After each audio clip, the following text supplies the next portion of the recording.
En días recientes le hemos dado a conocer que aumentan los casos de tosferina en el país, una enfermedad altamente contagiosa, y vamos a hablar de ello con el doctor Francisco Moreno, médico internista e infectólogo, a quien hemos entrevistado muchas veces aquí en la primera emisión. ¿Qué tal, doctor? ¿Cómo estás? Buenos días, Pascal. Un gusto estar contigo y con todo tu auditorio. Igual, doctor. Bueno, pues comencemos por la definición, si nos ayudas. ¿Qué es exactamente la tosferina? Mira, la tosferina es una infección bacteriana. La produce una bacteria que se llama Bordetella pertussis.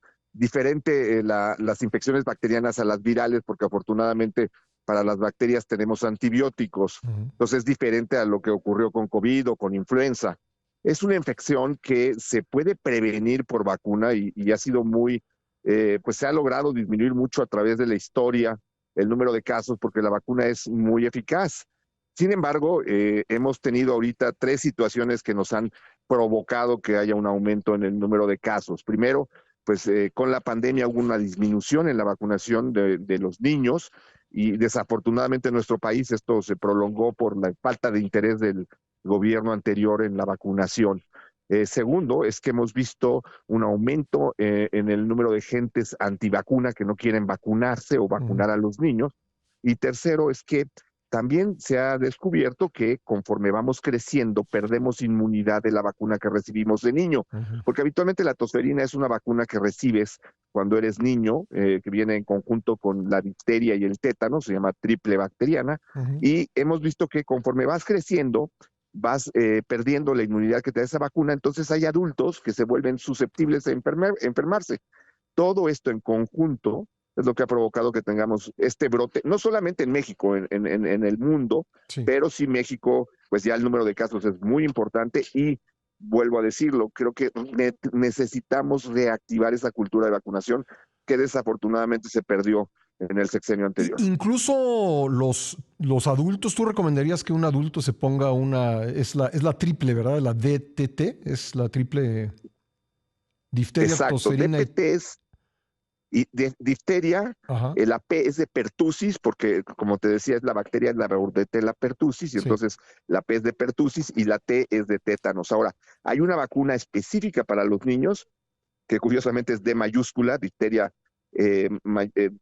pertussis y tétanos, y con los adultos es D minúscula, Ujú. esa es porque el contenido de toxoide diftérico es diferente, pero sí, esa vacuna se puede poner en los adultos Ujú. y es una vacuna que incluso, por ejemplo, a las embarazadas es fundamental que se les ponga porque ellas pueden padecer tosferina, se les pone en el embarazo y los anticuerpos que producen por la vacuna son transmitidos a través Ujú. de la placenta al bebé y este nace con defensas como si se hubiera vacunado Ah, qué recientemente, ¿no? interesante. Entonces, es una vacuna muy noble, muy benigna y que pues deberíamos de estar teniendo refuerzos las personas que no nos volvimos a vacunar de difteria, tosferina y Porque tétanos. ¿a qué edad Tétanos es nos más la frecuente que pusieron, te digamos, a, vacunes. a gente de nuestra generación? ¿A qué edad nos pusieron esa vacuna? La mayor parte de la gente la recibió de niños. Ujú. Antes se aplicaba 2, 4, 6 meses y después se ponían dos refuerzos más. Ujú. Pero la mayor parte de la gente después de los 7, 8 años ya no tiene Ujú. refuerzo. Con tétanos te decía, habitualmente pues te cortas y te dicen te tienes que poner un refuerzo de tétanos y entonces lo haces. Ujú. Pero con tosferina y difteria no. Y también con difteria ha habido casos en adultos. Entonces sí Sí. vale la pena tomar este tipo de ejemplos para que aumentemos nuestra vacunación aún de adultos. Oye, ¿cuáles son los síntomas de tosferina? Mira, la tosferina, el nombre lo dice, se conoce como tosferina pertussis o coqueluche en algunos lugares, porque es una tos muy constante que viene en accesos, que produce que incluso con la tos el niño vomite, Ujú. tenga la sensación de que le falte el aire, porque no puede meter aire mientras está tosiendo. Obviamente hay fiebre, hay malestar general, pero la tos es la característica, es una tos que en inglés se llama whooping cough, porque Ujú. parece que también trae como un estridor, un ruidito a la hora de toser. Pero te comento, o sea, cuando empiezan los cuadros ahorita, que todavía tenemos infecciones respiratorias, se puede confundir, por lo que seguramente el número de casos que hay realmente en México, pues es muchísimo mayor que Ujú. el que está reportado. ¿Y es mortal? No, la mayor parte de los casos no son fatales, Ujú. pero desafortunadamente sí puede haber casos en donde la persona fallezca. Sí. Como es una bacteria, se puede tratar con antibiótico Ujú. y la respuesta es buena. Lo que pasa es que la tos puede durar semanas o incluso meses. Ujú. Gente que tiene tos tan fuerte puede tener pequeñas microhemorragias a nivel del cerebro y tener crisis convulsivas. Entonces, pues no es una enfermedad menor y Sí. sobre todo lo triste es que es una enfermedad que se puede prevenir por vacuna y que no se ha hecho. ¿En qué partes del país ha aparecido principalmente? Pues mira, los reportes están en 5 estados, principalmente Nuevo León, Jalisco, Aguascalientes, el Ujú. Estado de México, pero lo que me llama la atención es eso, son estados en donde hay ciudades grandes donde se puede hacer la detección. No veo reportes en otros estados como Oaxaca, Chiapas y Guerrero. Eso me preocupa porque eso quiere Mm. decir que probablemente ahí está habiendo casos, pero no se están detectando. Ya. ¿Hay prueba para la tosferina? ¿Hay problema para qué, ¿Hay perdón? prueba? ¿Alguna prueba que se puede uno hacer? Sí, las pruebas para Bordetella pertussis existen. El problema es que no están accesibles en cualquier lugar, no Mm. son pruebas que te puedas hacer en cualquier laboratorio, sobre todo porque son caras, Ah, pero el diagnóstico es el cuadro clínico y sí se hace una sí. prueba que es una PCR que viene incluso en un panel respiratorio, es una prueba muy efectiva, pero desafortunadamente siguen siendo pruebas moleculares que aún no están accesibles a todo mundo Sí. y eso pues afecta que el diagnóstico sea pronto. Le agradezco mucho al doctor Francisco Moreno, médico internista, infectólogo, que me haya esperado en la línea para seguir esta entrevista. Doctor, entonces, para concluir el tema de la tosferina, ¿qué tan disponible está la vacuna, tanto para pues, los niños pequeños como para los adultos que quieran ponerse un refuerzo?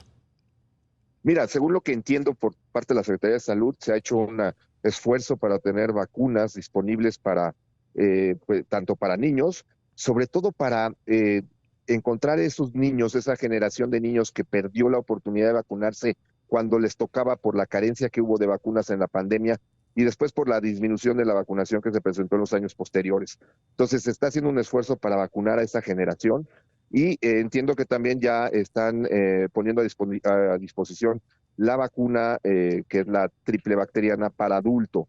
Entonces hay que buscar el centro de salud en donde te corresponde y ir y pedir la vacuna y de esta manera también pues corroborar que está viendo la disponibilidad que se está haciendo pues público de que se ha hecho este esfuerzo para tratar de impedir que esta situación progrese y se agrave, ¿no? Bien. Ahora, se están cumpliendo 5 años del impacto del COVID en México, obviamente también en otras partes del mundo. ¿Qué nos dejó la enfermedad en términos pues, del COVID largo, de secuelas de la enfermedad, pero también pues, del conocimiento y de las prácticas en la sociedad mexicana?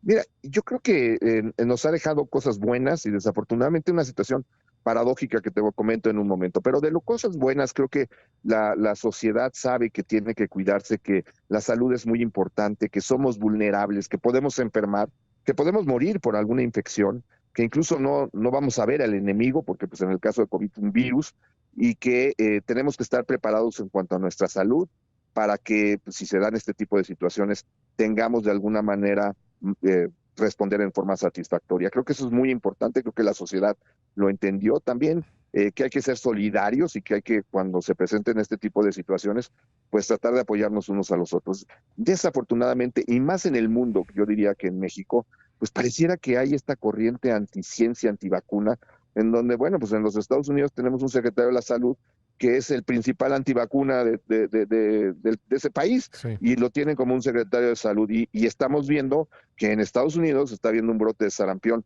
que ya nos empieza a pegar aquí en México, pero de una enfermedad totalmente transmisible y esa sí tiene una mortalidad mucho mayor que la tosferina. De ahí, de cada 100 niños, hasta 3 se mueren por sarampión y muchos quedan con secuelas importantes. Entonces, es muy triste que cuando más deberíamos de apoyarnos en vacunas, en ciencia, Ujú. pues existen estas voces totalmente en contrarias a lo que esperaríamos. El crecimiento en tecnología y en ciencia que se dio gracias a la pandemia es grandísimo, pero pues si no lo aprovechamos en estos años, vamos a desperdiciar esa oportunidad. O sea que no, de alguna manera no aprendimos la lección, dirías.